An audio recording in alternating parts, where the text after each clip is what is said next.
good morning.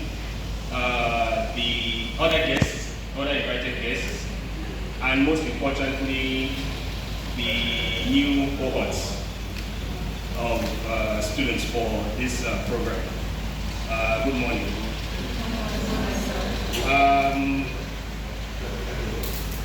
Well, I want to first of all thank the organizers for inviting me to this orientation program for new cohorts. Like I said, I was at the last graduation, though I didn't go with a certificate. Possibly I have an honorary certificate to go with today. So, you're really doing a good job. We need more organizations like this in Kwara, not just in Kwara State, in Nigeria. Not just providing for women alone, but providing for those who are underserved. Either women, those who are not educated, or those who are in rural areas who don't have such opportunities. So you're really doing a human job, and we appreciate what you're doing for our community.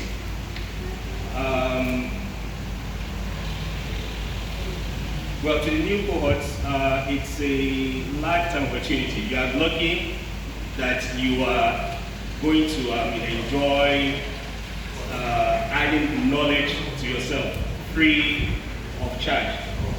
A lot of things that are free are not really good.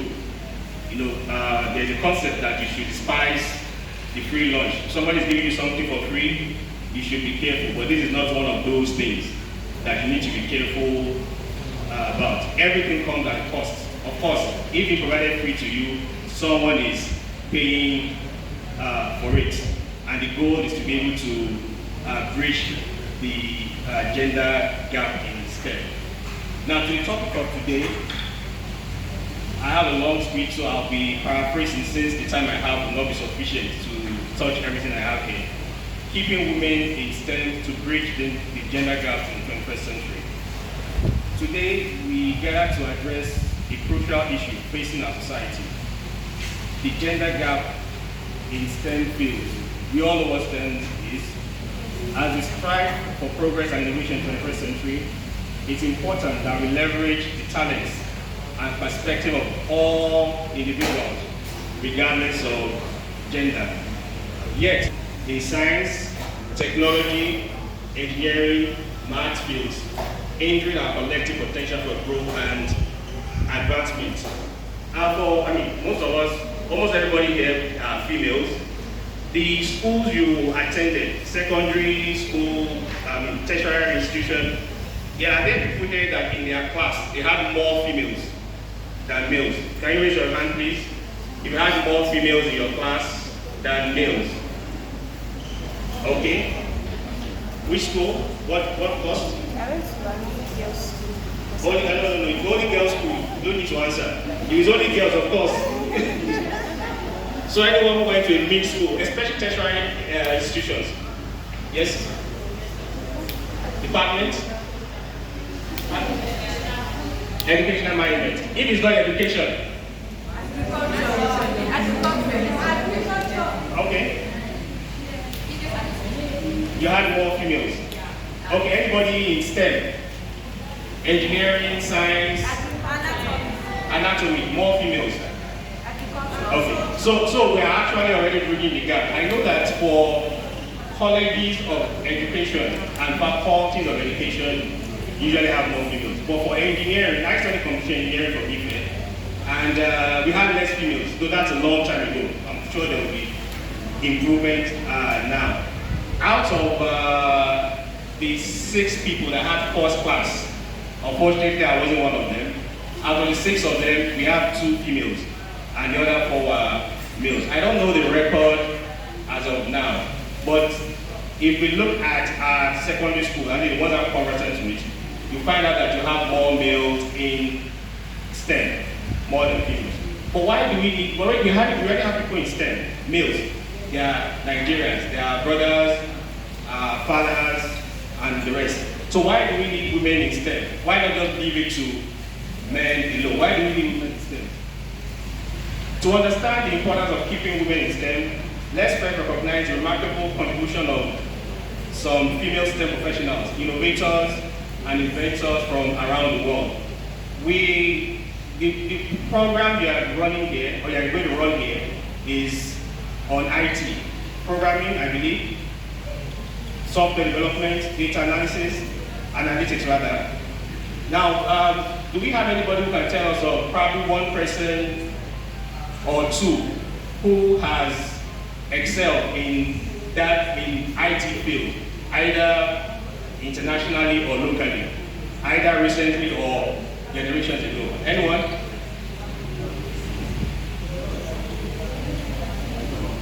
But you know men. Okay, anyway, there are women, there are lots of women, both locally in Nigeria and also internationally. Is there anybody here who studied computer science? You studied computer science? And you can tell us any woman who invented or designed something worthy of note?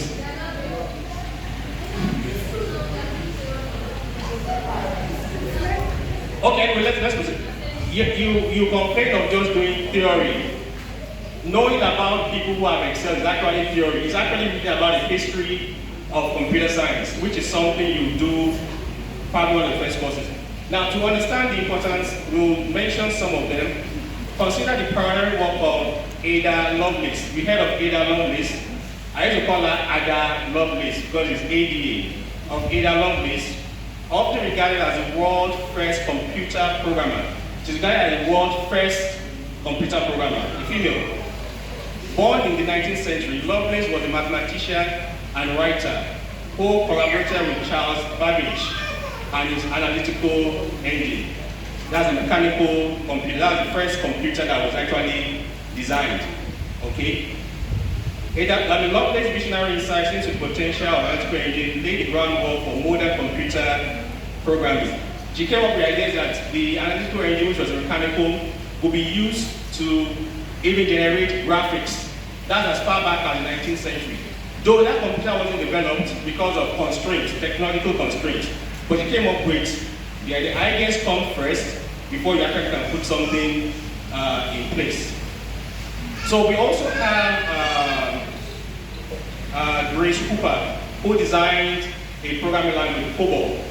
We may not be conversant with foreign language. COBOL is an old language, okay? But that was designed by a female also, Grace Cooper. Coming down to Nigeria, I'll mention a few, someone old, some people younger than me. There is a professor or sub-professor of University of Ibadan, a professor of computer science, who, has done a lot. You can research about her. There's also Mrs. Florence Seriki, late Florence Seriki. Are there people here who have heard of Omatech computers?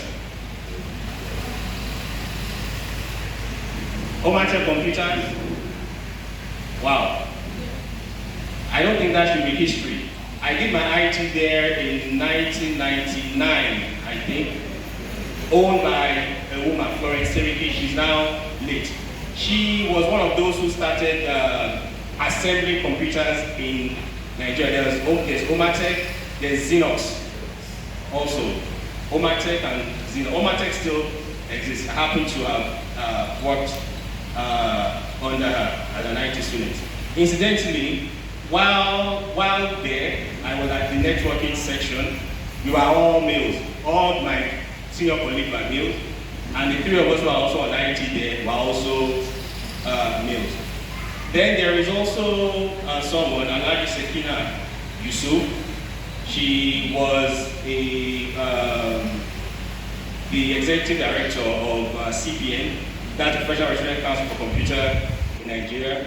She brought an IT firm from India, Aptech. Aptech is a training institute. It's not really that, I'm not sure if it's still popular, and it was, but it was extremely popular then in the early 2000s. Aptech, and also there was also NIIT. She's a graduate of computer science from UI.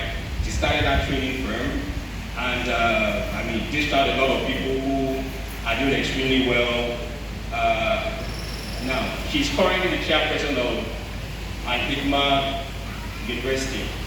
And the others say that I would not have time to mention because of the limited time I have. Now, these are just a few examples of countless women who have made significant contributions in STEM and ICT fields, breaking barriers and challenging stereotypes along the way. Their stories serve as a testament to the immense talent and potential that exists within the female population. Now, like I said, why is it crucial to keep women in STEM? Before going to that, I also want to mention something. When computer science, as we know it now, started, you can't really say it started at a particular time.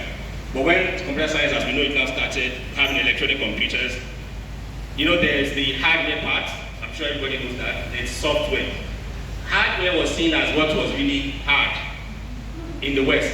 And women were sidelined. Women were given the jobs of actually programming.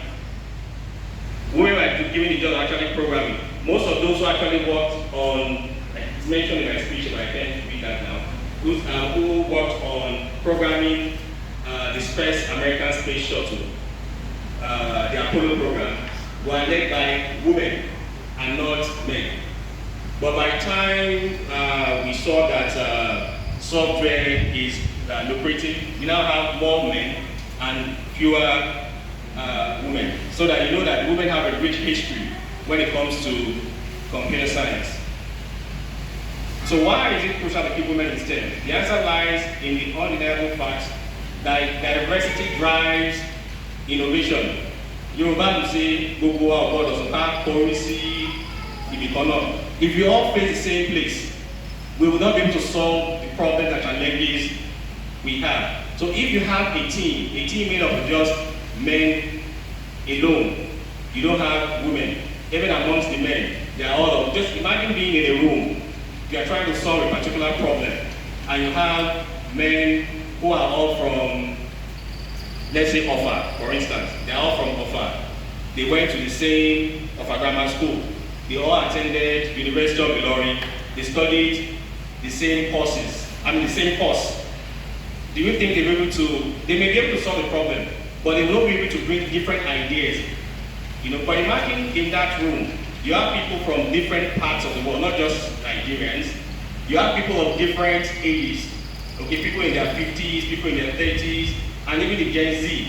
You have them in that same room. You have males and females. You have those who are scientists and those who are in the humanities, and they want to solve that problem. Which group do you think will likely come out with a good solution?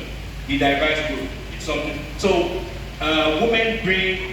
It's important that when we're doing anything, we try to get as diverse people as possible. So sidelining women from STEM are already sidelined half of probably the diversity that you can have in whatever you're doing. So when we exclude women from STEM fields, we limit our ability to tackle complex challenges and find creative solutions. By fostering an inclusive environment where women are empowered to pursue careers in STEM, we not only bridge the gender gap, but also unlock new avenues for growth and discovery. As we look into the future, let's commit ourselves to supporting and empowering women in STEM. Let us create mentorship programs, provide access to resources and opportunities, and challenge stereotypes that hinder progress. Some people online will say they won't want to say tech bro. What's the one for female? Tech bro, tech sis. Okay, I'm actually even behind because I don't even know myself. Even though I'm constantly online. So we have tech bro and we have tech sis. For those who are much older, I have people here with babies. We will call them sis too, or tech women, or tech ladies. Tech what? Tech mama. Okay. At least I'm also learning, not just speaking. So for those of us that are much older, then it will be tech papa. So together we can do the work where every individual, regardless of gender, has the opportunity to contribute to the advancement of science, technology, engineering, and mathematics. So what can women do to bridge the gender gap in STEM and ICT? First is pursue education. We will not really go into that. There's no one here who does not understand the importance of education, whether for the girl child or for the boy child. Even though now, in our part of the world, it seems this is the time for women, and it's better. I mean, you have more opportunities now if you are a woman rather than being a man. So the first is pursue education, and not just education in STEM subjects. Education in STEM subjects. I don't know where people have the idea that STEM subjects are difficult or they are for men alone. The school I passed out from, I think you don't graduate from primary school, do you?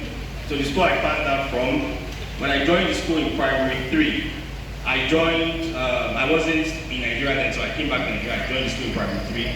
There was this lady that was leading the class, and I was fortunate, I was brilliant then. I hope I am still now. And my intention was, I have to beat this girl. Why is she the only one leading the class? By the time we got to, because I was coming new into the system, primary 4, I think I came 4th or 5th. Primary 5, I came 2nd. She came 1st. So I was like, this primary 6. Then we used to have primary 6, even in nursery and primary schools. I think for most people now, they live from primary 4, primary 5. I don't know where they are running to. So by the time we got to primary 6, I resumed the first term. I was like, I'm going to beat this girl at the end of the session. But lo and behold, she left for FDC New Busa. I later left the school, but it wasn't sweet because my target was defeating, doing excelling hard. So we have, I've not had any experience of seeing women who are deficient when it comes to handling the core of STEM itself, which is mathematics. Possibly my view is influenced by the fact that the first jobs I did it where we had women heading those places. Between my secondary school and the 3 months, between my A-levels and the time I was going to get to university, I worked at a pharmacy, and the owner of the pharmacy is a man, but the wife was the one running it.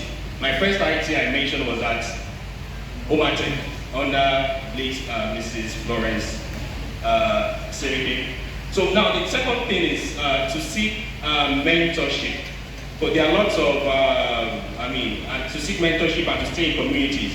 The founder of Webfala Initiative, she mentioned part of the speech I met when she was talking. She mentioned that there's a community for those who take courses here. Okay, there are other communities you can also join within town, online, professional associations where you have women.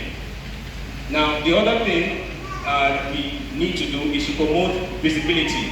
I asked when I began this speech that do we know women who have excelled in the field of ICT? And surprisingly, nobody could mention, I won't say nobody knows, maybe there are people who know who didn't want to talk, but we weren't able to mention these women. So it's important that we try and make them visible. It is what you see that you can aspire to be.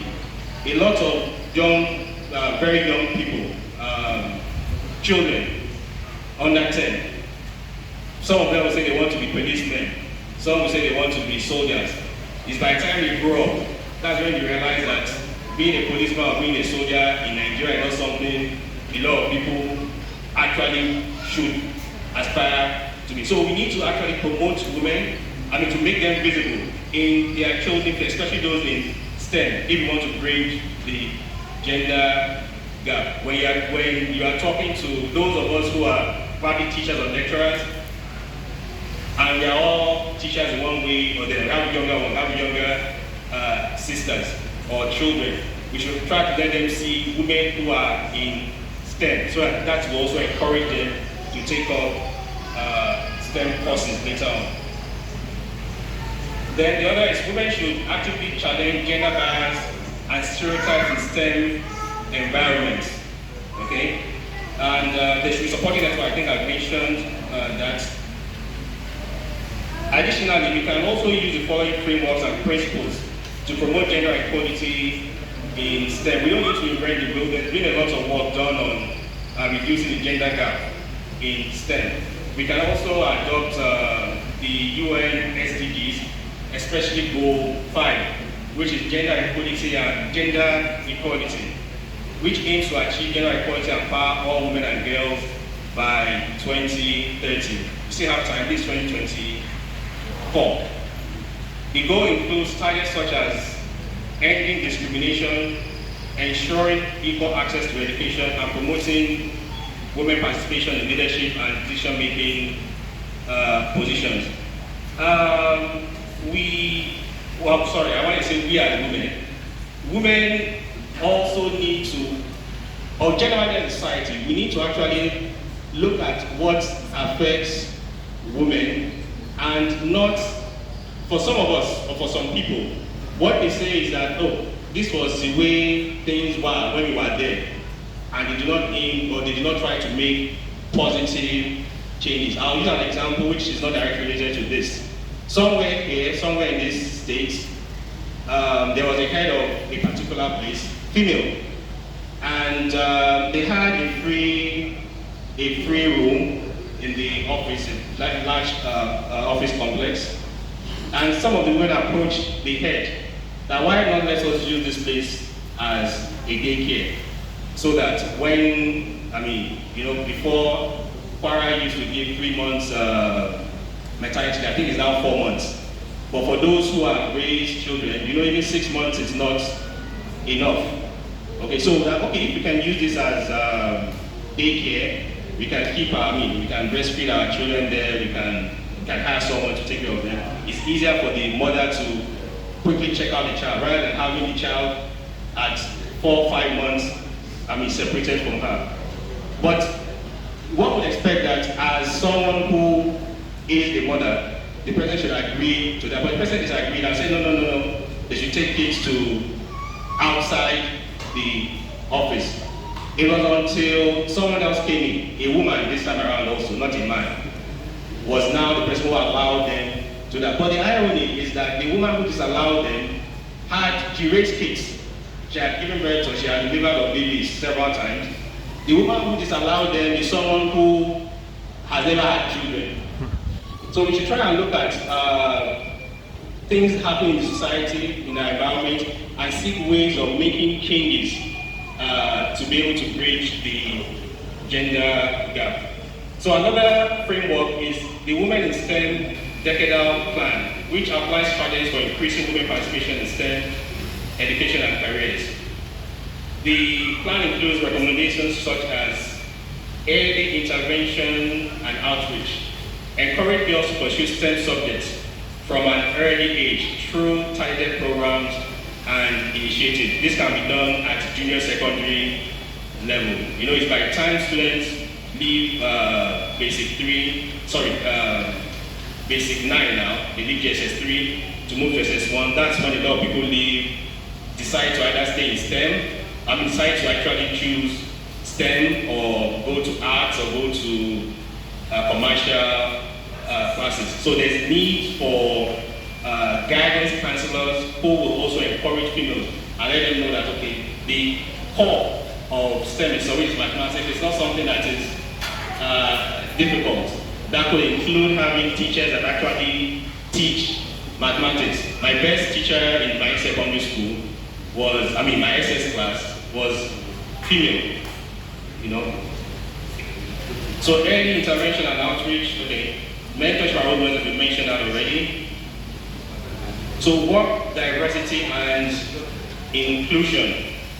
It's important to promote diversity in STEM workplaces through policies and practices that support equal opportunities and address bias. So there's also the Gender Equality Framework, which provides guidelines for promoting gender equality in education and employment. I don't think we have that problem in Nigeria. There's no discrimination, as far as I know, when it comes to admitting students to STEM. I don't think there's any discrimination in that respect.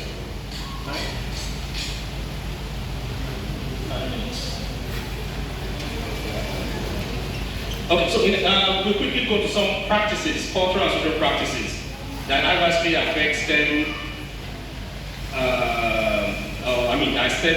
That adversely affect women in taking up STEM education or careers. Gender roles and stereotypes. Traditionally, we know that when you talk of engineering, you think of men before.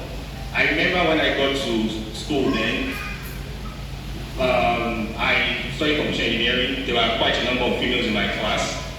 So while we were in year one, we do general courses. Physics, chemistry, maths. I think it's still the same now. So while we were, the week was even before we started the lectures proper. We were waiting for probably to some registration. Then registration was done manually, not what we have now. We made a lot of progress. So there was this lady that came and said that she's studying civil engineering. No, sorry, not civil. She's studying mechanical engineering. And everybody there, most of the guys, even the ladies there who are also in faculty of engineering, were like, no, there's no female in mechanical engineering. She was the only female in that class. I'm sorry, is that a civil or mechanical? I can't remember correctly. But she was the only female. Unfortunately, for her sex, she dropped out after year one. So by the time we graduated, there was no female in either civil or mechanical. I can't remember which it was. But there are quite a number of them in computer engineering, in electrical, food science and technology, chemical engineering, and the rest like that. So we need to, challenge this issue of, that the average engineer should be male. Okay, there are lots of roles for both males and females in STEM. Then socio-economic factors, poverty, lack of access to quality education, and limited resources. Well, in those days, in this part of Nigeria, I don't think we have a challenge of somebody wanting to, people having limited resources to send people to school, and then decided that, okay, it's the male that has to go, and not the female. I might not be well informed, but I don't think that is much of a challenge. I believe that by now, we all know the importance, or our people know the importance of educating both the girl child and the boy child. But we still have that challenge in some places. So if someone is poor, and part of what government has done, and part of what government should continue to do, is to make access to education free, at least up to secondary school level. And then for university, provide scholarships for those who are brilliant enough to have university education and can't afford it. So there are also limited role models and mentorship. We have more role models now. There are opportunities for mentorship. So there are also societal pressures and expectations. We expect the female to take to some traditional courses, probably like medicine, like law, like administration, rather than studying engineering or some other STEM courses.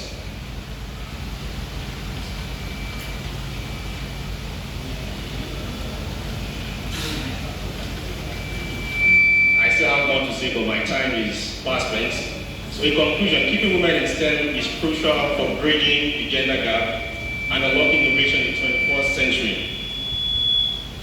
By recognizing the achievements of female STEM professionals, addressing the cultural and social practices that hinder STEM education, and implementing strategies to empower women in STEM, we can create a more inclusive and the RAS STEM community. Let us commit to supporting and empowering women in STEM, and together let us shape a future that harnesses the talents and perspectives of all individuals, regardless of gender. Thank you.